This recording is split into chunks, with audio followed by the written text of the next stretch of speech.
On va voir un peu la paracha de Vaïshev. Une paracha assez difficile à commenter, comme disait un des commentateurs, il disait, c'était le Maggid Miduvna. Le Maggid Miduvna disait, chaque fois que je parle d'une paracha, qu'il parlait d'une paracha, il y a toujours un tzaddik, un juste, il y a un rachat, un mécréant. Et là, tu développes, voilà, regarde le juste, quelles bonnes actions il a fait, et tu parles le mal de ce rachat. Mais dans notre paracha, il n'y a que de tzaddikim, que de pieux, que de justes. On parle de 12 tribus. Et les 12 tribus, ils étaient tous pieux. Alors, il est très difficile de parler qu'ils ont fait quelque chose de bien ou du mal. Même le mal qu'eux, ils ont fait, il faut bien calculer ce mot avant de dire qu'ils ont pu faire du mal. Alors, on va faire, comme on dit, même si on dit que c'était pas bien, qu'est-ce qu'ils ont fait, c'était bien, mais on va calculer les mots pour essayer de comprendre un peu qu'est-ce que eux, ils ont senti ou qu'est-ce que eux, ils veulent nous enseigner, parce que tout ce qu'ils ont fait, le patriarche et les tribus, c'est pour nous enseigner. Alors, c'est sûr que tout ce qui se passait dans la paracha, c'est beaucoup plus haut que notre compréhension, mais il faut essayer de comprendre plus ou moins l'histoire, comment il s'est déroulé. Alors, au début de la paracha, voilà Yaakov, après 36 ans, qui n'était pas chez lui. 22 ans, il était chez son beau-père. 14 ans, il a été à la yeshiva, avant qu'il aille chez son beau-père. Ça fait 36 ans qu'il n'était pas chez lui. Et il retourne chez lui, et la semaine dernière, on lit dans la paracha que son frère voulait le tuer. Il est sauvé, il fait ses prières, Hachem l'a délivré, et voilà dans notre paracha, Vayeshev Yaakov. Yaakov s'installe, Be'eretz Migurei Aviv, dans le pays, là où il habite son père, Be'eretz Canaan, dans la terre de Canaan. Le premier Rashi nous dit que le tzadikim, quand ils veulent s'installer et s'asseoir en paix, Akadosh Baruch Hu ne leur laisse pas. Un tzadik il doit toujours travailler, toujours œuvrer, toujours faire le chesed, le bien. Et là, Yaakov qui veut s'installer après toutes les années qu'il a passées des souffrances, il a dit, tiens, bon Hachem, il a 12 enfants. Une de ses femmes, malheureusement, est décédée. Il a des autres femmes. Il veut s'installer. Maintenant, il veut s'asseoir que étudier. Rien faire que étudier. Et là, Akadosh Baruch Hu ne le laisse pas. Il a dit, tout ce que le tzaddik, il va recevoir comme récompense, c'est dans notre monde. Dans ce monde, il est là pour faire des tikkunim, pour faire des élévations. Et là, au début de la paracha, nous commençons avec une histoire de Yosef, avec ses frères, une jalousie qui va s'installer entre les frères, et toute une histoire qui va se dérouler, que nous connaissons tous. Chaque année, on lit la même histoire. Yosef qui a été pris par ses frères, il a été vendu, mais il faut comprendre un peu plus profondément le sens de cette histoire. Alors, un de Rashi, dans une autre paracha, Rashi explique que des fois, ça prend 40 ans avant qu'on comprenne qu'est-ce que nos maîtres veulent nous enseigner. En Israël, ça leur a pris à la fin de la 40e année dans le désert de comprendre tout ce que Moshe Rabbeinu nous a expliqué. Dans le désert, durant le séjour, toujours dans le parachute, ils ont demandé de la viande, ils ont demandé de l'eau, ils sont pleins de ceci, ils sont pleins de cela. Toujours de plaintes.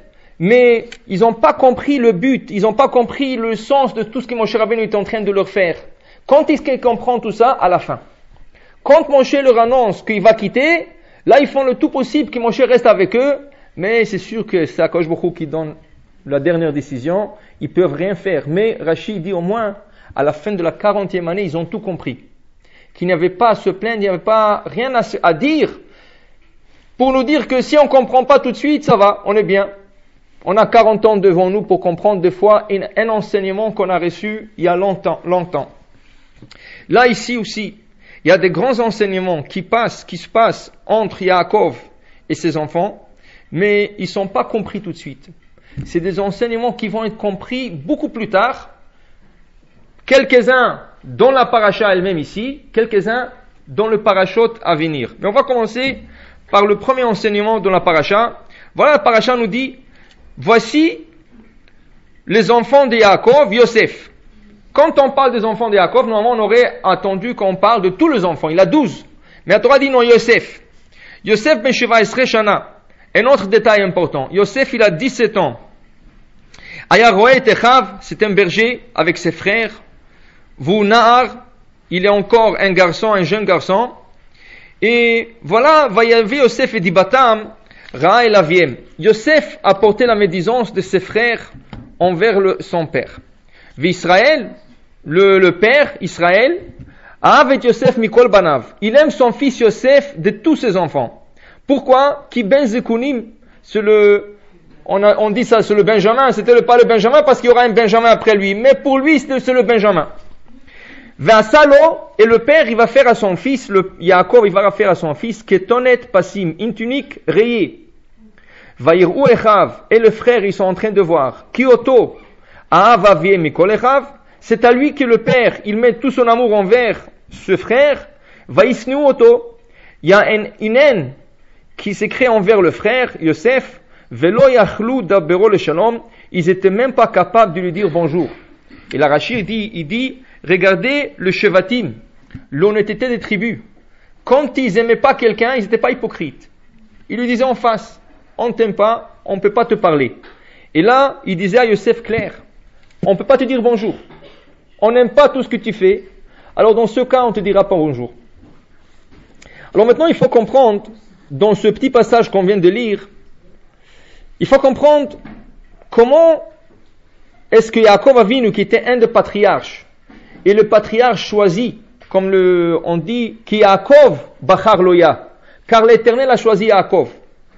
Ça veut dire que c'est le patriarche choisi parmi les trois. Abraham c'est très grand, Yitzhak c'est très grand, mais parmi les trois, apparemment il a choisi, l'Éternel a choisi Yaakov. Comment lui, est-ce qu'il n'a pas pu voir qu'il est en train de créer une haine entre les frères? La Gemara dit, tu peux pas donner préférence à un enfant plus que les autres. Il y a toujours, ça c'est une règle. Dans une maison, il y a toujours quelqu'un qui est plus aimé. Qui c'est? C'est lui qu'on va lui appeler toujours.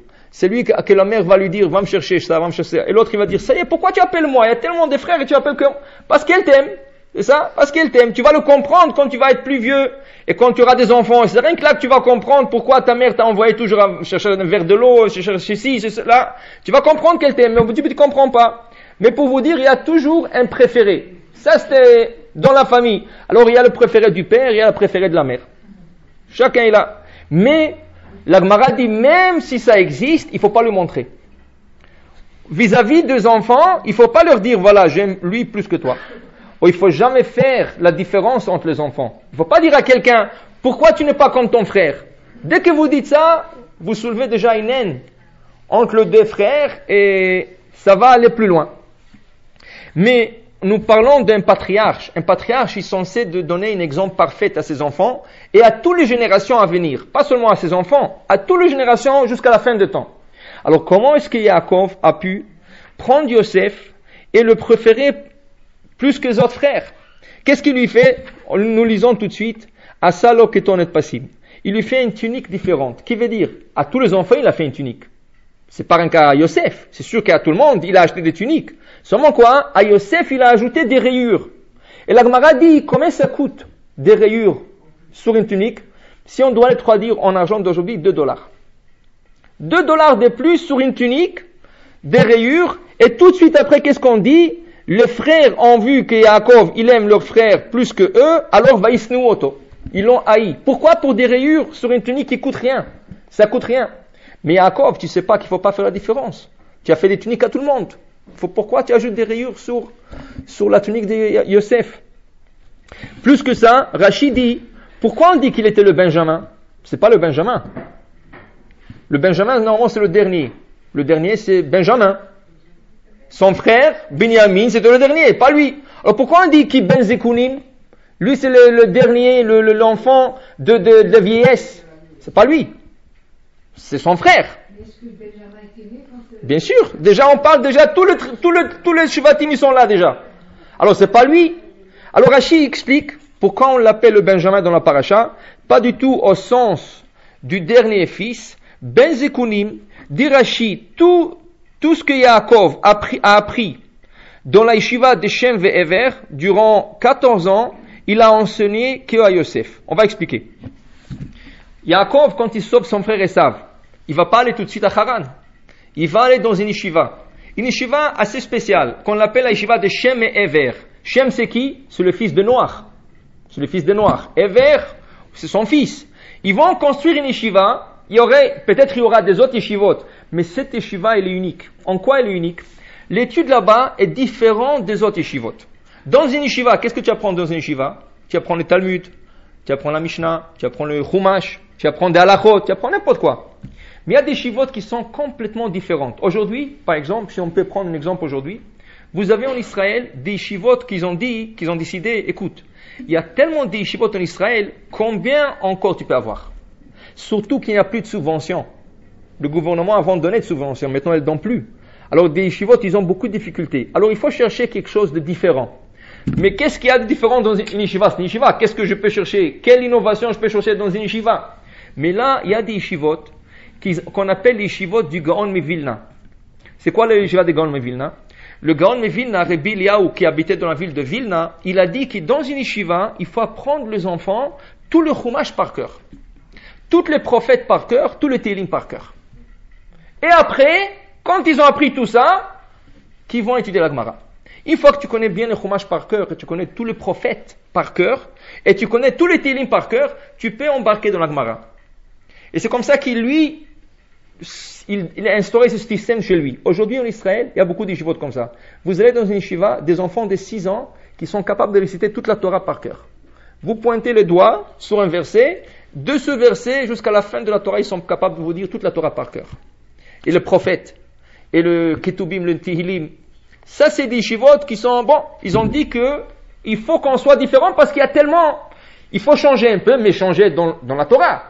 On ne va pas changer, la Torah, tu ne peux pas la changer, mais changer la manière d'étude. Et ça, c'est une manière d'étude, c'est très élevé, parce qu'après, quand tu vois un petit enfant de 8 ans qui connaît toute la Torah, prophète, Nevim, Ketubim, écrit par cœur, c'est impressionnant. Après, le petit, quand il connaît toute la Torah, ça va être beaucoup plus facile pour lui. Quand à l'âge de 10 ans, 15 ans, il connaît toute la Torah par cœur, ça va être beaucoup plus facile d'apprendre le reste. Alors, la yeshiva de Shem Ve'ever, en quoi elle était spéciale? La yeshiva de Shem Ve'ever, c'est pas tout le monde qui pouvait étudier cette yeshiva. C'est une yeshiva qui était spécialisée pour les gens, pour des juifs, qui avaient affaire avec de non-juifs. Qui veut dire? Normalement, les juifs étaient toujours dans leur communauté, dans un ghetto, dans un mélah. Mais là, qu'est-ce qui arrive si un juif doit sortir? Il doit être tout seul, isolé dans une ville qui n'y a pas de juifs. C'est le seul juif. Comment tu manges kasher? Il n'y a pas de shrita, quoi. Est-ce que tu deviens végétarien? Qu'est-ce que tu fais? Comment tu fais avec le minyan? Il n'y a pas de minyan. Qu'est-ce que tu fais? Il y a plein de questions qui remontent. Il y a tellement mais ça, c'était une yeshiva spéciale que pour ça. Et Yaakov Avinu a passé 14 ans dans cette yeshiva. Pourquoi? Parce que maintenant, il doit quitter la maison de son père, Yitzhak, où il avait des tentes de Torah, où il avait un maître de Torah, son père Yitzhak. Mais là, il faut quitter dans une ville qui n'a même pas un juif. Ça va être le seul juif dans tout le pays. Il va se marier avec 4 femmes, il va se marier avec Rachel, il va se marier avec Léa, il va se marier avec Bilha, il va se marier avec Zilpa, il aura 4 femmes. Il aura par après 11 enfants, en retour il aura 12. Bon, ça c'est tout après, 20 ans plus tard. Mais durant le premier temps, qu'est-ce que tu fais toute seule? Comment tu manges kasher? Comment tu traites ton beau-père qui est en train de te tricher jour et nuit? Tu demandes une femme et tu donnes une autre. Comment tu restes intègre? Comment tu bouges pas de tous les enseignements? Est-ce que la Torah me dit quand quelqu'un me fait du mal, est-ce que j'ai le droit de lui retourner de mal ou pas? Qu'est-ce que la Torah recommande dans tel cas spécifique ou dans l'autre cas? Ça, c'est des enseignements très spéciaux. Et c'est pas tous les yeshivot qui donnaient ces enseignements. Alors, il y avait une yeshiva comme ça qui s'appelait Shem et Ever. Ça, c'est la yeshiva. Et Yaakov, il a étudié dans cette yeshiva. Tout ce qu'il a appris durant 14 ans, et c'est sûr beaucoup plus après aussi, quand il était à Haran, dit Rashi, il a transmis qu'à un fils, Yosef. Et c'est pour ça qu'on l'appelle le Benjamin. C'est pas pour dire qu'il est le plus jeune, pour dire Ben Zikunim, c'est un enfant de vieillesse, qui veut dire que toute la vieillesse, toute la sagesse de vieillesse qui a accumulé Yaakov, il a transmis à qui? À son fils Yosef. Et c'est ça qui a causé la haine des frères contre Yosef. Pourquoi? Parce que les frères, ils ont vu un peu l'histoire depuis le début de la formation de notre peuple. Abraham et Yitzhak. Abraham, il a 2 enfants. Il a Ishmaël, il a Yitzhak. Mais Abraham fait tout de suite la séparation. Il renvoie Ishmaël et il garde Yitzhak. Et toute la Torah d'Abraham va chez Yitzhak. Yitzhak, il a 2 enfants. Il a Yaakov, il a Esav. Mais qu'est-ce qu'il fait Yaakov? Qu'est-ce qu'il fait Yitzhak? Yitzhak, il va transmettre toute la Torah à Yaakov, pas à Esav. Yaakov, il a 12. Mais il est en train de transmettre tout à un. Ça veut dire quoi? Pour eux, ils ont compris que quoi? À un certain moment de la vie, leur père va prendre Yosef, il va lui dire, toi, tu es le 4e patriarche, et tous les 11 autres tes frères, ils sont des juifs normaux, mais ils n'ont rien à voir avec moi. Et comment eux, ils veulent une part? Une grande part, avec leur père, ils veulent former le peuple d'Israël. Ça veut dire que tout le peuple d'Israël va sortir de Yosef. Et là, ils n'étaient pas d'accord. Et c'est là qu'ils sont devenus jaloux. Pourquoi? Parce que toute leur futur allait être gâchée à cause que leur père est en train d'enseigner que Yosef. Et s'il enseigne que Yosef, c'est exactement comme Abraham a enseigné Yitzhak, et comme Yitzhak il a enseigné Yaakov. Et là, Inen a commencé à se former jusqu'au point qu'ils étaient très honnêtes à lui dire à Yosef, on ne te dit même pas bonjour. On ne veut même pas te dire bonjour. Mais là, comme on a dit, ça prend des fois beaucoup des années de maturité après pour comprendre qu'est-ce qu'un maître ou un père voulait faire durant son vivant ou durant sa jeunesse, pour qu'on puisse comprendre qu'est-ce qu'il voulait faire. Et nous, on n'a pas compris. Le frère, c'est qu'ils n'ont pas compris que Yosef, ça va être le seul qui va être mis à l'épreuve. C'est le seul. C'est le seul qui va vivre hors de la communauté juive. Tout le monde, ils vont jamais quitter la communauté juive. Regardez, tous les frères, toujours habiter ensemble. Toujours. Même quand ils vont descendre en exil en Égypte, ils vont habiter dans une communauté juive isolée. Où? Goshen. Goshen, c'était une communauté isolée, mais c'était toujours juif. Avant de descendre à Goshen, Yaakov demande qu'on construise une yeshiva. Ça veut dire que tout le monde, tous les frères, là où ils habitaient toujours, c'était dans une communauté juive. Le seul qui va descendre en Égypte, il va vivre là-bas seul 22 ans, comme son père, 22 ans seul, c'est Yosef. Et Yaakov, qui a eu cette vision pour son fils Yosef, qu'il va être isolé parmi de non-juifs, lui, ça va être le seul juif dans toute une communauté non-juive, alors il a pris toute la Torah qu'il a appris étant jeune, chez Shem Ve'ever, il a transmis qu'à un, à celui qui a besoin, pas aux autres. Les autres, ils n'ont pas besoin, ils ont toujours à côté de lui. Mais les frères, ça a remonté la jalousie. Il est en train de lui faire une tunique avec des rayures. Pourquoi des rayures? Dit Rashi. Le mot passim, des rayures en hébreu, vasalo keton et passim, une tunique rayée. Le mot passim, dit Rashi, va désigner le 4 ventes de Yosef. Dans la paracha, on lit que Yosef a été vendu, mais pas une fois. Nous, on lit une fois. Mais si vous analysez bien le texte, vous allez voir qu'il a été vendu 4 fois. Sur place, 4 fois. Et le mot passim désigne le 4 ventes. P, Samer, Yud et Mem. P, il va être vendu à Potiphar. C'est la dernière vente. Samer, Socharim, qui veut dire il va être vendu à des marchands. Yud, Ishmaelim, il va être vendu à des Ishmaélites. Et même Midianim, il va être vendu à la nation de Midian. Et tout ça, où ça se passe? Il est dans un puits. On lit dans la paracha, il est descendu dans un puits. Il est dans le puits, et voilà, il y a des commerçants, la Torah nous dit, il y a des commerçants qui passent. Et tout de suite, si vous regardez le texte, c'est écrit, et le Midianite en dit. Pourquoi on parle des Midianites quand on parlait des commerçants? Alors, on peut penser que c'est des Midianites qui sont commerçants, mais pas du tout. C'est deux choses différentes. D'abord, il y avait des commerçants qui ont passé, ils l'ont acheté. Les autres ont augmenté le prix. Les Midianites sont venus augmenter le prix. Ensuite, des Ishmaélites qui ont augmenté le prix. Et en quoi ils l'ont augmenté? Pour savoir comment ils ont augmenté le prix, il faut lire la Haftara de cette semaine. Ils ont payé à tous les frères, sur le prix qu'ils ont payé les Midianites, ils ont payé avec une paire de souliers à chacun, de sandales. Ils ont dit combien ils vous offrent les Midianites? Ils vous offrent, on va dire quoi? À l'époque, $100 c'était beaucoup. On vous donne $100, la même chose, et en plus de ça, on vous donne un paire de sandales à chacun. Et l'Haftara, si vous allez voir, Akadosh Baruch Hu reproche à tout le frère, il dit comment? Vous étiez capable de vendre votre frère pour un paire de souliers? C'est ça qui vaut ce tzaddik. Ils vend une paire de souliers. Et Akadosh Baruch Hu, il fait la morale, la grande morale aux frères de vendre un tzaddik pour une paire de souliers. Et là, une fois vendu, il descend en Égypte, et là-bas, il va être acheté par le maître boucher, ça veut dire le plus grand, le ministre de boucherie en Égypte, qui va être le Potiphar, qui va l'acheter pour une 4e fois. Alors Passim, quand il lui fait Passim, est-ce que c'est pour le différencier des frères? Est-ce que c'est pour faire jalouser le frère de le petit frère? Pas du tout. Passim, Yaakov il le fait parce qu'il voit une vision que son fils va être vendu 4 fois. Et c'est pour ça qu'il lui a fait Passim. Mais bon, le message n'a pas été compris. Il va être compris beaucoup plus tard. Il va être compris 22 ans plus tard. Tout ce que Yaakov fait, il va être compris 22 ans plus tard parce qu'il va être vendu. Il ne va pas être chez lui 22 ans. Maintenant,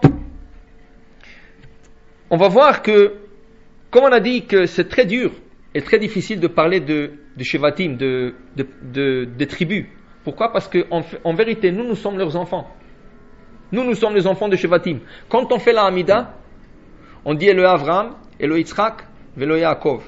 Et on dit à la fin, on dit dans la première partie, Umevi Goel, Akadosh Baruch Hu apportera le Messie, Libne Benehem, aux petits-fils, aux petits-enfants. Alors il y a le patriarche, et les enfants, c'est le tribu, et les petits-enfants, c'est nous. Alors on prie dans la Hamida que le Messie viendra grâce à nos pères. Qui sont nos pères? C'est le Shevatim. Tout le Ham Israël, on est issu des tribus. Alors c'est sûr que s'ils ont fait ça, s'ils ont une petite jalousie, c'est malgré eux, ou peut-être ils ont des autres raisons, mais on ne peut pas dire qu'ils ont mal fait. Parce qu'une jalousie, c'est quelque chose de très mauvais. Apparemment, la jalousie, c'est un des traits de caractère le plus mauvais qui peut exister. On va donner des exemples ce soir, mais c'est quelque chose de ne pas avoir. C'est sûr, pas le tribu, pas le Shevatim. Alors, comment ça se fait qu'ils ont eu cette jalousie? D'où sortit cette jalousie? Bon, on peut dire ils ont vu une tunique, mais on parle de Shevatim. C'est pas des gens de la rue qui ont vu que quelqu'un il a une plus belle tunique que le leur, qui vont avoir une jalousie. Alors, pour cela, il faut remonter un peu plus haut dans la Torah, il faut remonter jusqu'à Bereshit. Pour comprendre qu'est-ce que eux, la jalousie qu'ils avaient, il faut que nous remontons jusqu'à Bereshit pour comprendre qu'est-ce qu'il y a ici. Dans Bereshit, nous lisons que Akadosh Baruch Hu est en train de créer ce monde. Mais chaque jour, il y a une création différente. Premier jour, il y a la création de la lumière et l'obscurité. Ou, après, c'est écrit dans le verset, le ciel et la terre. Ça veut dire que la première création était en haut, dans le ciel, et la deuxième, le même jour, en bas, sur terre. Ça veut dire que c'est égal. Le haut et le bas, c'est égal. Troisième jour, Akadosh Baruch Hu, il fait sortir de la terre toute la végétation. Les arbres, les herbes, les gazons, tout ce qu'il y a. Mais tout ça, où ça se passe? Sur terre. Mais il y a une petite jalousie. Le ciel, il dit, pourquoi le troisième jour inclut la terre? Alors le quatrième jour, il faut que la création soit que au ciel. Qu'est-ce qui est créé le quatrième jour? Le soleil et la lune. Pour qu'on arrive à une égalité. C'est ça? Cinquième jour, qu'est-ce qu'on a? Les animaux. Alors on a les animaux sur terre et on a la volaille. Alors il y a encore terre et ciel. C'est égal. Sixième jour, qu'est-ce qu'on a? La création de l'homme. Dis Hachem, comment je crée cet homme? Si je le crée du ciel, il y aura une jalousie sur terre. Si je le crée sur terre, il y aura une jalousie du ciel. Je suis obligé de combiner et le ciel et la terre. Et qu'est-ce qu'il fait? Il lui donne un corps qui est fait à partir de la terre, mais une âme qui vient du ciel. Comme ça, pour qu'il y aura une égalité dans tous les jours de la création. Maintenant, il faut se poser la question, qu'est-ce que ça veut dire ça? La création est jalouse. Ça veut dire que dans la création, il y avait une jalousie entre le ciel et la terre. Ça veut dire que s'il aurait créé l'homme de la terre seulement, son neshama, le ciel aurait toujours demandé à Akadosh Baruch Hu pourquoi, et le ciel serait jaloux. Si on avance un peu plus dans la création, ça veut dire on regarde toujours la création, le quatrième jour, qu'est-ce qui s'est passé? Le quatrième jour, une jalousie. La lune dit, c'est pas possible que deux planètes soient de la même taille, la lune et le soleil. Alors dans ce cas, il faut qu'un soit plus petite. Qu'est-ce qu'il lui dit Hachem? Toi, tu as commencé la dispute, alors va te rapetissir. Ça veut dire encore une jalousie dans la création. Sixième jour, dit le Midrash, quand Akadosh Baruch Hu veut créer l'homme, Rashi rapporte qu'il est parti demander aux anges. Et la Torah le dit. Vayomer Hachem na'ase Adam.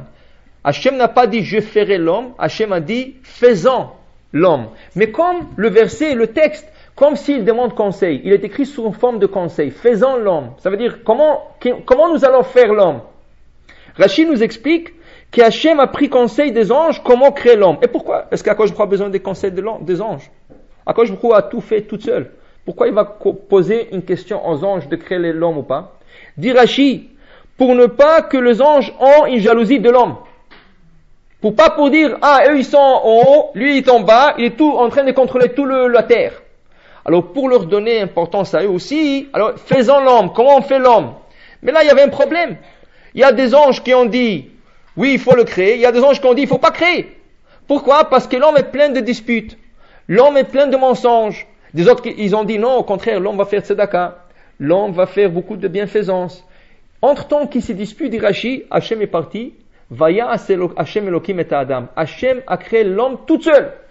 Il a demandé conseil pour qu'il n'y aura pas de jalousie, mais à la fin, quand il a vu qu'il y a une jalousie, il y a une contradiction chez les anges, il a fait tout seul.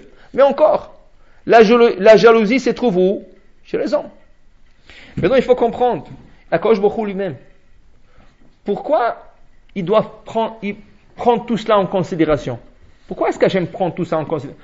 Il prend en considération quand il crée le monde. Attention, je ne peux pas créer un jour qui soit inégal. Alors, toujours il faut que je crée en égalité. Je veux dire, le 3e jour, quand il a créé la végétation, il a assuré que le 4e jour, il y aura quelque chose que au ciel. Pour qu'il y aura une égalité. Le 5e jour, il a créé égalité en faisant les animaux sur terre et la volaille dans le ciel. 6e jour, un homme qui est composé. Mais pourquoi Hachem tout ça? Pourquoi tu prends en considération tout ça? Pourquoi? Parce que indirectement, l'homme est influencé par la nature. L'homme est influencé par la nature. Et tout ce qui va être créé va donner la nature de l'homme. Qui veut dire que s'il y a une jalousie dans la nature, automatiquement ça va se coller à l'homme. Et si on avance un peu dans Bereshit, c'est exactement qu'est-ce qui est arrivé. Qu'est-ce qui est arrivé? Chava. Il y a le serpent qui essaie de convaincre Chava de manger de fruits interdits. Il arrive à le faire. Alors elle mange. Mais quand elle mange, elle réalise qu'elle vient de faire une faute. Et c'est quoi la sanction pour cette faute? Be'om acholcha mimenu, le jour que tu mangeras de ce fruit, mot tamou, tu devras mourir. Elle vient de comprendre qu'elle s'est décrétée la mort sur elle-même. Qu'est-ce qu'elle fait? Elle appelle Adam, elle lui donne à manger. Mais pourquoi tu as fauté? Pourquoi tu vas faire fauter ton homme? Ça, qu'est-ce qu'il dit Rashi? Vous avez lu Rashi? Rashi dit, elle avait peur qu'elle va mourir et son mari se marie avec une autre. Elle était jalouse. Elle voulait pas qu'il se marie avec une autre. C'est ça? Alors, pour que Adam ne se marie pas avec une autre, elle lui donne à manger pour qu'il meure avec elle. La jalousie. Mais où est-ce qu'elle a pris cette jalousie? Elle a pris cette jalousie, c'est pas elle. C'est la création qui lui a donné cette nature. L'homme prend ces traits de caractère de la nature. Regardez, quand tu habites dans un pays chaud, tu es une personne toujours avec un sourire, tu es chaud, quand tu habites dans un pays avec froid et tout ça, tu es froid, comme il y en a beaucoup de gens qui sont en Israël au-delà de la nature. Mais, plus ou moins, la nature arrive à faire conséquence sur l'homme. Et s'il y avait une jalousie dans la création, qu'Akadosh Baruch Hu a essayé toujours de repousser au maximum, mais à la fin, cette jalousie s'est imprégnée en Chava, qui a donné à manger à son homme. Mais est-ce que ça va arrêter là? Non, ça va aller plus loin. Ou les enfants de Chava. Elle a 2 enfants, Caïn et Abel. Et ils vont se tuer. Et pourquoi ils vont se tuer? Rashi dit encore. Qu'est-ce qu'il dit Rashi? Avec Caïn, il y a une jumelle qui est née. Avec Abel, 2. Alors Caïn, il n'y avait pas de femme à marier. Il n'y avait pas de femme sur terre.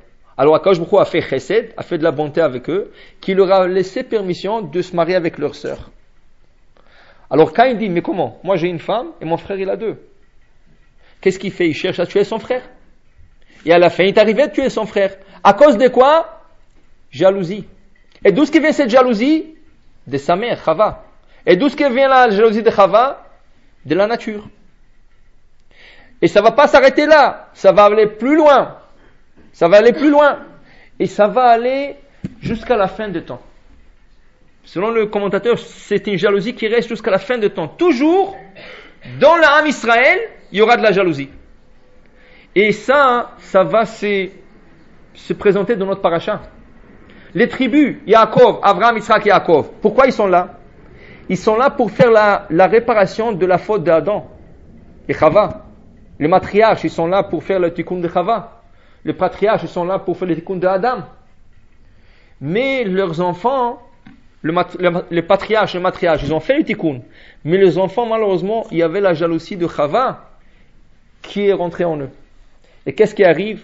Voilà, une jalousie qu'ils ont vu la tunique de leur frère avec des rayures et ils étaient jaloux de leur frère au point qu'ils ont décrété la mort. Comme Caïn et Hevel, exactement. Caïn et Hevel, Caïn a tué Hevel. Ça c'est pour une jalousie. Mais dans la paracha, ça va pas se passer comme ça, parce qu'ils sont des Shevatim, c'est des niveaux beaucoup plus élevés. Qu'est-ce qu'ils vont faire? D'abord, ils vont faire un jugement.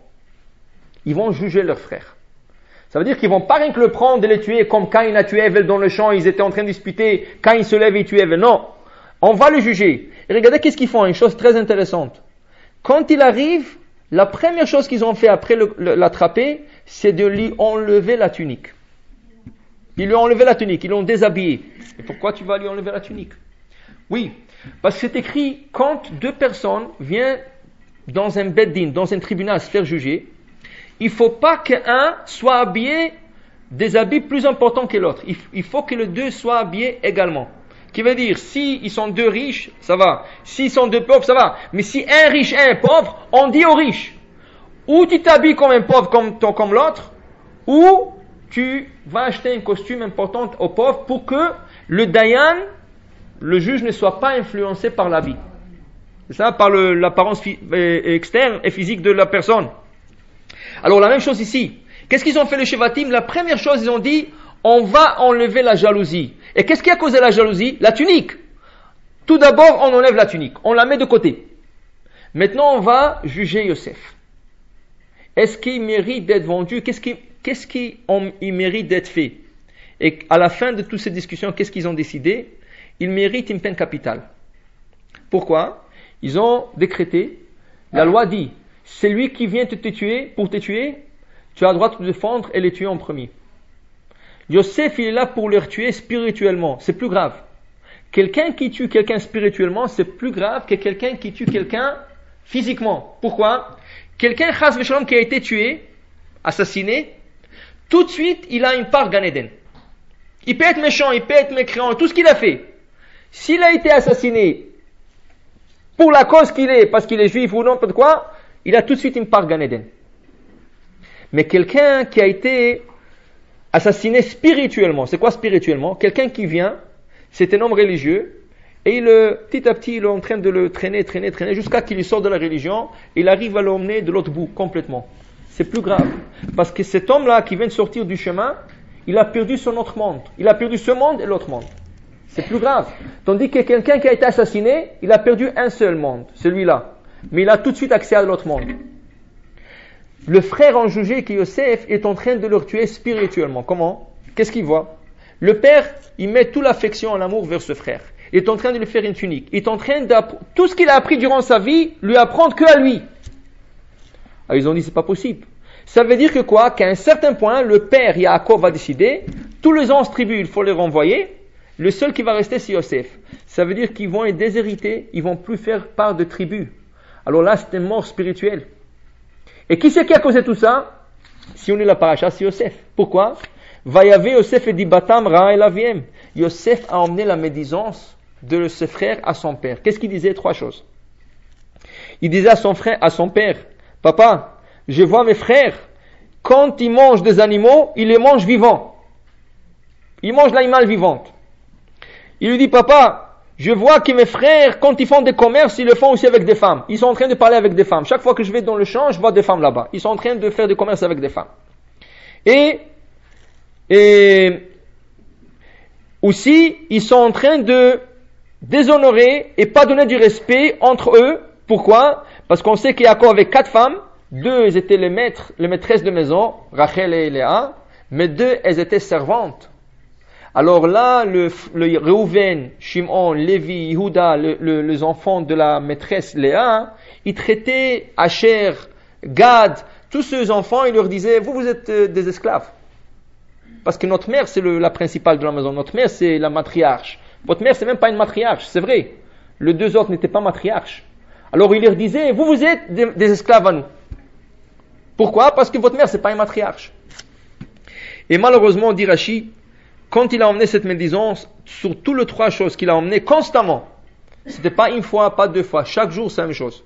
Papa, voilà qu'est-ce qu'ils ont fait. Papa, voilà qu'est-ce qu'ils ont fait. Et en vérité, encore, Yosef, s'il aurait approfondi dans tout ce qu'il aurait vu, il aurait trouvé que ce qu'ils font, c'était juste et calculé. Quand il disait qu'ils mangeaient un animal vivant, c'était pas un animal vivant, ils égorgeaient l'animal. Mais est-ce que vous avez jamais vu dans le caparote, tu égorges un poulet et le poulet peut courir 50 mètres sans tête. Est-ce qu'il est vivant? Pas du tout. Il n'est pas vivant. C'est rien que des nerfs qui est dans le corps, mais il est complètement mort. Ça veut dire le poulet est tué, il n'est rien. Mais là, qu'est-ce qu'il attendait? Il y a une machloket, il y a une discussion. Il y a ce qu'on appelle les fils, les enfants de Noach, et ce qu'on appelle les enfants d'Israël. Pour les enfants de Noach, ils ont 7 mitzvot noachiques. Noach, il a laissé 7 mitzvot à ses enfants. Nous aussi, nous étions Bnei Noach. Au début, il n'y avait pas de juifs. Le juif, même Abraham, c'était pas encore un juif. Abraham, c'était Abraham l'hébreu, à Ivry. On a commencé à être juif à partir du mont Sinaï. Alors, il y avait des lois qui s'appliquaient aux enfants de Noach. La seule discussion est, à partir d'Abraham Avinu, quel statut nous avions eu? Nous avions eu déjà le statut d'un juif, malgré qu'on n'a pas reçu la Torah, mais on va la recevoir. Ou, comme on n'a pas reçu encore la Torah, nous avons encore le statut de Noach. Et c'est ça la discussion entre les frères. Selon Yosef, lui disait, nous avons un statut d'un juif au complet. Et on n'a pas le droit de manger un animal, selon la Torah. Selon la discussion entre les deux, c'est quand on égorge un animal et l'animal est en train encore de bouger, alors dans ce cas, selon la Torah, on a le droit de la consommer. Pourquoi? Parce qu'elle est complètement morte. Même si elle bouge encore, on a le droit de consommer. Mais un ben Noach, il n'a pas le droit de consommer tant que l'animal ne se repose pas au complet. Et là, la discussion était, pour Yosef, ils sont en train de manger Ever Minachai, un animal vivant, parce que l'animal encore est en train de bouger. Et pour les frères, pas du tout. C'est fini. Une fois abattu l'animal, même si elle bouge, elle est déjà morte. Il n'y a rien, c'est rien que des nerfs qui bougent, donc il a le droit de le manger. Et pour lui, il mangeait Ever Minachai, un organe d'un animal vivant. Après, les femmes qu'il voyait, alors selon certains, c'est des femmes qui sont venues faire des commerces. Alors il faisait attention. Il faisait très attention comment il leur parlait. Mais selon des autres, selon Midrashim, c'était des femmes qui ont été créées du livre de Yetzira. Il y avait un livre qui a été transmis depuis Adam. Il a été transmis à Noach, il a été transmis à Abraham, Yitzhak, Yaakov. C'est un livre qu'à partir de ce livre, un homme peut créer des créations. Il peut créer des hommes, il peut créer des animaux. D'ailleurs, il y a 350 ans, vous avez le Maharal de Prague qui a créé le golem. Le golem, c'était tout un homme qu'il a créé pour protéger la communauté de Prague de tout le programme, c'est ça, et tout ceux qui disaient que les juifs, ils sont en train de pétrir la matzah avec du sang. Et toujours ils tuaient quelqu'un, ils jetaient dans un jardin d'un juif et ils disaient voilà, ils l'ont tué pour prendre le sang. Alors le Maharal, il a créé un golem à partir de ce livre et ce golem protégeait toujours la communauté. Les frères, c'est sûr qu'ils avaient accès à ce livre. Et ils créaient des animaux et ils créaient des hommes et des femmes. Maintenant, même Abraham, il a créé un animal. Abraham, quand les malachim sont venus chez lui, il a créé le veau. Le veau qu'il a servi à Abraham, c'était le veau qui a été créé de ce livre. C'est pour ça qu'Abraham se permit de servir le veau avec du beurre. Est-ce qu'Abraham, qui a appliqué toute la Torah, pouvait servir un veau avec du beurre? C'est Bassar Bechalav. Abraham a appliqué toute la Torah. Et pourquoi il s'est permis de servir ce veau? Parce que c'était pas la vraie viande. C'était un animal qui a été créé à partir du Sefer Yetzira, parce que le veau qu'Abraham voulait préparer, il s'est sauvé. Alors là, Abraham s'est permis de servir ce veau avec du lait. Il n'y avait pas de problème. Et les frères, ils créaient des hommes et des femmes à partir de ce livre, mais Yosef, il n'a pas bien vu tout ce qu'il a vu que c'est des femmes. Alors il pensait que ses frères, ils sont en train de voir des femmes. C'est pour ça que son frère, il tout de suite est rapporté à son père. Et la troisième chose qu'il appelait, entre eux, ils se respectaient pas. C'est pas du tout. Rien qu'il voulait savoir les statuts de chacun. Mais malheureusement, Yosef encore, il n'a pas approfondi. Il a tout ce qu'il a vu. Il dit, ils s'appellent des esclaves entre eux. Un et appelle l'autre des esclaves. Il rapportait. Et c'est pour ça qu'ils ont dit, quel est ton intérêt? chaque jour de parler la médisance qu'on nous. Chaque jour la même chose, tu répètes la même chose. Pour quel est ton intérêt? Ça veut dire que ton intérêt c'est de nous tuer spirituellement, de nous enlever de l'héritage de notre père et prendre notre place. Et là ils ont décidé qu'ils méritent une peine de mort. Qu'est-ce qu'ils ont fait? Ils l'ont condamné à mort, mais à la dernière minute, son frère Réhouven, il a écouté cela et dit non, on ne peut pas le tuer. Parce que si tu tues quelqu'un, tu peux regretter, tu n'es jamais sûr. Un homme ne peut jamais être sûr de ses actions. Si tu regrettes, tu ne peux plus le faire retourner en arrière. Alors qu'est-ce qu'on va faire? Il y a un puits, on va le jeter dans le puits, et après on verra. On l'a condamné, ça y est, mais avant de l'exécuter, il vaut mieux d'attendre. Pourquoi? Parce que tout ce qui se fait vite, on dit tout ce qui se fait vite, ça vient du Satan. Un homme doit prendre son décision, il doit dormir la nuit pour savoir est-ce que c'est une vraie décision qu'il a prise et quelles seront les conséquences. Et là, il a dit, mettez-le dans le puits, on verra. Et la Torah nous dit, ce puits-là était vide. Il n'y avait pas d'eau, il y avait quelque chose d'autre. Il y avait des scorpions et des serpents. Mais Réhouven, tu veux sauver ton frère? Pourquoi tu vas le jeter dans tel puits? Là, le Or HaChaim HaKadosh dit quelque chose de très intéressant. Le Or HaChaim HaKadosh dit que le frère allait le tuer pour sûr. Même après, ils allaient prendre un petit break, manger quelque chose, comme la Torah dit, ils se sont assis manger du pain, mais ils allaient le tuer après. Mais Réhouven a préféré de le jeter dans un puits avec des serpents et des scorpions. Pourquoi? Un serpent ou un scorpion ne pique pas si Hachem ne donne pas l'ordre de piquer. Alors il a dit, au contraire, jetez-le là-bas, et s'il mérite de mourir, ils vont lui piquer, il va mourir de toute façon. Hachem va leur donner l'ordre de lui piquer. Comme ça, vous ne l'avez pas touché vous. Et s'il ne mérite pas de mourir, alors dans ce cas, vous allez savoir que c'est un tzaddik. Et le temps qu'ils l'ont jeté là-bas, ils sont assis manger, qu'est-ce qui se passe? Ce commerçant qui passe, ils vont l'acheter. Et quand il est sorti, ils ont vu qu'il est vivant. Ça veut dire, vous comprenez donc que c'est un tzaddik? Il y avait tellement de serpents et de scorpions, surtout la Gemara te dit, un serpent ne va pas te piquer, mais aussi il ne faut pas l'hériter. Si tu sautes sur un serpent, tu vas l'hériter, c'est sûr qu'il va te piquer, même si Hachem ne donne pas l'ordre. Ici, il y avait un miracle. Malgré qu'ils l'ont jeté dans le puits et il est tombé directement sur les serpents et les scorpions, ils l'ont pas piqué. Il est resté vivant. Alors, il fallait prendre ça en considération. Quand ils l'ont sorti, ils devraient voir, mais voilà, il est vivant. Mais non, ils l'ont pas pris, ils l'ont vendu. Il va être vendu, et là, malheureusement, il va passer 22 ans en Égypte, toute seule, et il va passer de grandes épreuves. Comme son père, d'ailleurs, qui a passé cette épreuve. Mais tout ça à cause de quoi? À cause d'une jalousie. Je vais montrer un exemple pour voir jusqu'où peut aller la jalousie. La Gemara dit qu'il y avait un grand tzaddik dans le Beth Amikdash, 40 ans il a servi comme Kohen Gadol, c'était Shimon HaTzadik. Shimon HaTzadik c'était un grand prêtre. Et ce tzaddik-là, on dit que tant qu'il est servi dans le temple, il y avait une bracha. Il y avait une bénédiction dans le temple. Malheureusement, à la fin de ce jour, quand il allait décéder, il avait 2 fils. Il avait Shim'i et Chonio. Shim'i c'était l'aîné, Chonio c'était le plus jeune. Et le tzaddik a demandé qu'en quoi un de ses fils prendra sa place. La loi est, le grand prêtre, il laisse sa place à son fils. Si le fils est propice. Maintenant, il a 2. Il a Shim'i, l'aîné, il a Chonio, le plus jeune. Mais Shimon HaTzadik a demandé qu'on laisse la place à Shim'i. À Chonio. Et à Chonio, c'est ça. Il a demandé qu'on laisse la place à Chonio. Maintenant, qu'est-ce qui arrive? Quand le grand frère, il apprend que le petit va prendre la place, au début, ça lui a rien fait. Il a dit au contraire, mon frère connaît, parce que le frère connaissait plus que lui. Alors il a dit au contraire, je lui donne ce kavod. Si mon père lui dit que lui prend sa place, je lui fais ce kavod. Il lui a donné la place, mais après quelques jours, il a dit comment? Il est plus jeune que moi. Pourquoi lui va prendre la place de mon père? Qu'est-ce qu'il lui a fait? Il a dit, écoute, toi tu es encore jeune. Moi j'ai un peu plus d'expérience que toi. Un peu. C'est vrai que tu connais beaucoup, mais un peu plus. Qu'est-ce qu'il a comme expérience? Il dit, écoute, il y a un certain service qu'il faut porter une tunique spéciale. Il est parti lui emmener une tunique d'une femme. Il a dit, porte cette tunique. Il dit, mais c'est une tunique d'une femme. Il dit, oui, je te dis, tu vois, tu connais pas. Porte, fais-moi confiance, je suis ton frère.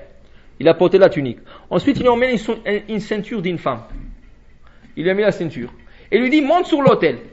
L'autel, c'est très grand, c'est 16 mètres d'eau. Maintenant, quand il est au sommet de l'autel, il est parti appeler tout le Kohanim. Il a dit, regardez mon frère. Il a promis à sa copine, comme quoi que le jour où il va être nommé Kohen Gadol, il va porter sa tunique avec sa ceinture. Quand le Kohanim, ils ont vu qu'il est en train de porter une tunique, le Kohen Gadol, le grand prêtre, en train de porter une tunique d'une femme avec une statue d'une femme, tout de suite, ils voulaient le tuer. Ils ont commencé à courir après lui pour le tuer. Et lui criait, vous comprenez pas, ils lui ont dit, bon, explique-moi, qu'est-ce que tu as expliqué? Il a dit, regardez, qu'est-ce qu'il m'a fait mon frère? Je lui ai fait confiance. Quand ils ont vérifié les détails, ils ont trouvé que c'est vrai, lui, c'était pas le fautif, c'est le frère. Alors, ils ont commencé à courir après le frère, mais l'autre s'est sauvé. Où il s'est sauvé? En Alexandrie d'Égypte. Et là-bas, il était sauf, parce qu'il y avait le roi. Et qu'est-ce qu'il a fait? Il a dit, mais moi je suis le fils du grand prêtre, Shimon HaTzadik. Alors il s'est construit un Beth Mikdash, un temple. Et il s'est construit un hôtel. Et il a dit à toute la communauté juive en Égypte, tout celui qui vient, qui veut faire sacrifice, va au Chaba. Pour les gens, c'était très accommodant. Au lieu de monter à chaque fois à Jérusalem, voilà, ils ont un temple juste. Et lui, c'était le fils du grand prêtre. C'est ça? Comment? On n'a pas le droit. Même en Israël, c'est pas à chaque endroit qu'on peut faire un temple. Ce qu'à Jérusalem, dans un endroit très spécifique. Là, c'était complètement interdit. Mais malheureusement, il y avait des milliers de Juifs qui l'ont suivi. Ils ont commencé à faire des sacrifices. Tout ça à cause de quoi? À cause d'une jalousie qu'il avait de son frère, son jeune frère. Pourquoi c'est son jeune frère qui a pris sa place? Et voilà qu'est-ce qu'il lui a fait. Et voilà qu'est-ce qu'ils ont sorti de ça. Que des milliers de Juifs ont souffert auparavant. Après, si on ne va pas aller si loin, dans le Talmud, on peut chercher un autre exemple dans notre paracha elle-même, dans la paracha elle-même, ou à la fin de la paracha. La fin de la paracha, c'est quoi? Il y a une histoire de deux ministres, le chancelier et le pâtissier. Et là, dans la coupe de le chancelier, qu'est-ce qu'on trouve? Une mouche. Quand il a servi Paro, il lui donne la coupe de vin, il y a une mouche dans la coupe de vin. Et le pâtissier, ce jour même, dans sa miche de pain, on a trouvé un caillou. Alors le roi s'énerve contre les deux ministres. Tout de suite, il prend les deux, il les remet en prison jusqu'à qu'ils décident quoi faire avec eux. Ils vont passer toute une année dans la prison avec Yosef. Et là, qu'est-ce qui va se passer? Ils vont avoir un rêve. Tous les deux vont avoir un rêve. Et chacun, de son côté, le chancelier, il a un rêve. Il voit une vigne, et la vigne a 3 branches. Et il voit qu'il est en train de cueillir le raisin, est en train de le presser, et remplir une coupe, et la servir à Paro. Le pâtissier, il voit 3 paniers perforés sur sa tête, et il y a du miche de pain, et il voit des oiseaux en train de piquer du pain. C'est ça? Le deux raconte le rêve à Yosef. Qu'est-ce qui se passe? À un, il dit le chancelier, il dit, toi, les 3 branches désignent 3 jours. Dans 3 jours, tu vas sortir de la prison, et tu vas retourner à ta place, donner la coupe de Paro dans sa main. C'est exactement qu'est-ce qui s'est passé. Et le pâtissier, qu'est-ce qu'il lui dit? Non, le 3 paniers, c'est 3 jours. Dans 3 jours, tu vas sortir d'ici, mais tu vas être pendu. C'est pour ça que les oiseaux piquaient le pain. Qui veut dire quoi? C'est quoi? Comment il a déduit ça? Un oiseau ne pique jamais le pain qui se trouve par-dessus un homme. Si un homme porte du pain, de panier avec de pain sur sa tête, un oiseau jamais va se rapprocher à l'homme. Même dans un champ, comment il s'appelle ça épouvantail, ils mettent des épouvantails. Même de ça, ils ont peur un peu. Aujourd'hui, les oiseaux, ils sont plus sophistiqués que ça, mais un peu, ils ont peur de ces épouvantails. Mais de l'homme, c'est sûr qu'ils ont peur, elles ont peur. Comment ça se fait, dit Yosef? Yosef déduit, comment ça se fait qu'il pique le pain de ce panier qui se trouve par-dessus la tête de le pâtissier? Ça veut dire que c'est un homme mort. Et c'est pour ça qu'ils n'ont pas peur de lui. C'est comme ça qu'il a déduit qu'il est mort. Et là, c'était exactement qu'est-ce qu'a raconté Yosef qui est arrivé. Maintenant, regardez, avant d'arriver à cette histoire, vous savez que comment quelqu'un est nommé à être ministre? C'est sûr qu'il y a des élections. Regardez, chaque jour vous avez des élections, de nouvelles affiches, de nouvelles pancartes, ça change chaque jour. C'est sûr que Paro aussi avait des élections. Qui va être le ministre des boucheries, le ministre tel. C'est sûr que quand il y avait des élections, et le chancelier a été choisi, et le pâtissier a été choisi, pouvez-vous vous imaginer quelle jalousie il y avait envers ces 2 ministres? Mais concentrons-nous sur le pâtissier. Quand lui, il a été nommé le ministre pâtissier, de toutes les pâtisseries, de toutes les pâtissiers qui existaient en Égypte, quelle jalousie les autres pâtissiers avaient envers lui? Une grande jalousie. Mais s'ils auraient vu sa fin, est-ce qu'ils auraient eu une jalousie contre lui? Pas du tout. Au contraire, ils auraient payé de l'argent pour ne pas devenir le ministre des pâtissiers. Mais l'homme, il voit tout près, il voit tout ce qu'il y a devant lui. Alors qu'est-ce qui est arrivé? Toute l'Égypte était jalouse de lui. Tout le pâtissier au moins était jaloux de lui. Mais qu'est-ce qui est arrivé à la fin? À la fin, il a été pendu. La jalousie tout de suite a été enlevée. C'est ça? Alors le frère aussi, ils étaient jaloux de Yosef. Mais s'ils auraient passé, qu'est-ce que Yosef aurait passé? Ils seraient jamais jaloux de lui. Yosef a passé vraiment une épreuve très dure. Après cette épreuve, il a été titré Yosef Hatzadik. Vraiment de passer 22 ans. Et surtout, rien qu'un an dans la maison de Potiphar, ça a pris de grandes forces. Et rien qu'en mérite de son père, parce qu'à la dernière minute, il allait trébucher. Si c'est pas son père qui serait venu dans une vision lui sauver, il aurait trébuché, comme la Torah dit, il est rentré pour être avec elle, mais à la dernière minute, il s'est repris, il a couru, il est sorti dehors.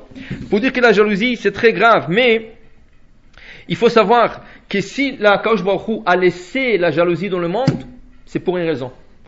Pour qu'on la pratique, on la prend pour le côté du bien. Comment le côté du bien? Il y a deux choses. La Gemara dit, un maître ou un père, il n'est jamais jaloux de son fils. Et un maître est jamais jaloux de son élève. C'est ça? Un père va jamais être jaloux de son fils si son fils réussit plus que lui. Lui, il n'a pas réussi, lui, il réussit. Est-ce qu'un père peut être jaloux de son fils? Jamais. Au contraire, il est content de son fils. Un maître, que son élève le dépasse par la sagesse, est-ce qu'il va être jaloux de son élève? Jamais. Au contraire, il va être content que lui, avait la chance d'être son maître. Alors, il y a une jalousie qu'on appelle dans le livre de Chachamim, Kinat Sofrim. La jalousie de Sofrim. C'est quoi la jalousie de Sofrim? Qui veut dire, quand je vois quelqu'un faire quelque chose de bien, et je suis jaloux, pourquoi il a réussi de faire ça, et j'essaie de le matcher et le dépasser. Ça, c'est une bonne jalousie. Et le Pele Yoetz, un des livres de morale, il rapporte une histoire. Il y avait une fois un érudit qui habitait sa maison, donnait face à la maison du cordonnier. Et l'érudit allait dormir chaque matin, chaque jour à 1h, 2h du matin. Un jour, il a tardé un peu de son étude, 2h30 du matin, et il voit que le cordonnier, il y a toujours la lumière allumée chez lui, il entend qui est en train de frapper sur l'enclume avec le marteau, en train de réparer. Il dit, pas possible, 2h30 du matin, lui, en train de travailler. Alors il s'est dit, si lui, il travaille, et moi, je fais le service d'Hachem, je dois rester plus réveillé. Il s'est promis que, dorénavant, il ne va pas dormir avant 3h. Donc, il est resté jusqu'à 3h. L'autre nuit, il termine à 2h30, il va aller dormir, et il voit la lumière allumée chez le érudit. Il dit, c'est pas possible, il est en train encore d'étudier. Alors moi, je travaille pour ma parnassa, il faut que je travaille plus. Alors il s'est promis de rester réveillé jusqu'à 4h du matin. L'autre, il va aller dormir, il voit la lumière, il dit, mais comment? Il est encore réveillé. Alors il s'est promis à 5h du matin, l'autre à 6h du matin, jusqu'à la fin, tous les deux, ils sont restés réveillés toute la nuit. Dis-le de Pele, ça c'est une bonne jalousie. Quand je veux dépasser, ou au moins matcher quelqu'un qui fait du bien, ça c'est une jalousie qui est permise. Et c'est pour ça qu'Akadosh Baruch Hu, il a laissé un peu de jalousie dans la nature, pour qu'elle influence l'homme. Justement, pourquoi? Pour qu'il devienne mieux. Parce que si on n'essaie jamais de dépasser quelqu'un, on sera stagne. Alors, au contraire, tu essaies de t'améliorer et de te dépasser, ça c'est bon. Mais malheureusement, que l'homme ne prend pas cette jalousie, il l'applique pour le mal. Ça c'est grave. Alors voilà, ça c'est un peu l'explication de l'histoire des frères, que tout ce qu'ils ont vu, le frère, c'était sur place. Ce qui veut dire, ils ont vu que leur père, il aime leur petit frère plus qu'eux. Ils ont vu que le père, il fait une tunique.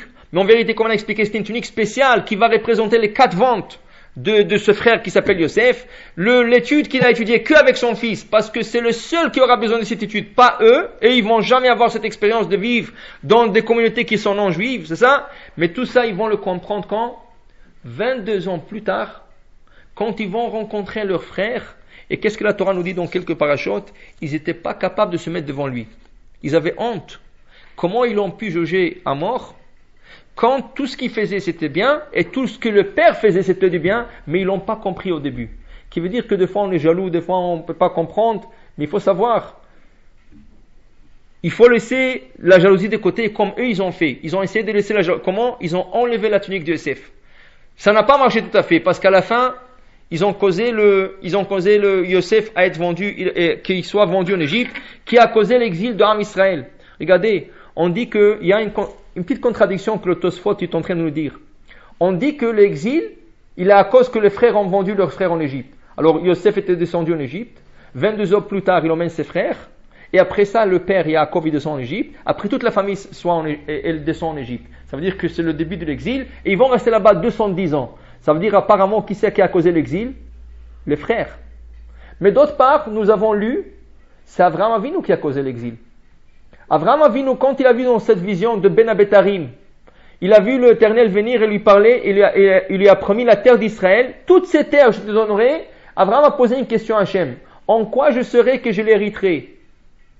Et là, Akadosh Baruch Hu, en hébreu, il a dit, Bame Eda Ki Rachena. Akadosh Baruch Hu dit, tu manques de confiance en moi. Pour chaque mot, tu viens de dire maintenant 100 ans d'exil. Et là, pour 4 mots, c'est 400 ans d'exil. Alors apparemment, l'exil a commencé depuis Avraham. Alors pourquoi on dit que l'exil a commencé depuis la vente de Yosef? Le Tosfot explique, non. L'exil a commencé depuis Avraham. Parce que si on fait le compte, la Gemara fait le compte, vous allez voir que c'est impossible. Ils n'étaient pas 400 ans en Égypte, ils étaient que 210 ans. Alors pourquoi Hachem a dit 400 ans? Comment 400 ans? Si on remonte à Avraham, depuis Avraham, Yitzhak, Yaakov et tout le Shevatim, il y a 400 ans. Il y a 400 ans. Maintenant, qu'est-ce qui est arrivé? L'exil, c'est quoi? C'est quoi l'exil? Si vous habitez sur une rue et vous devez déménager dans l'autre rue, vous restez toujours dans la ville, vous êtes exilé. Vous n'êtes plus chez vous. Si vous habitez dans une ville, vous déménagez dans une autre ville, mais vous êtes toujours dans le même pays, vous êtes déjà exilé. Avraham, il a dû se déplacer un peu. Chaque fois, il se déplaçait. L'on mourait, notre place. Mais c'est toujours à Canaan. Une fois, il est descendu en Égypte. C'est un exil. Il est remonté en Israël. Yitzhak, il s'est déplacé aussi. Il est descendu à Grar, dans la terre de Pélistin. Il est revenu. C'est des exils, ça. Yaakov aussi, il est parti à Haran. Il est retourné en Israël. Ça, c'est des exils. Mais c'est des exils qu'on appelle des exils douces. Pourquoi? Parce qu'ils étaient toujours près de chez eux.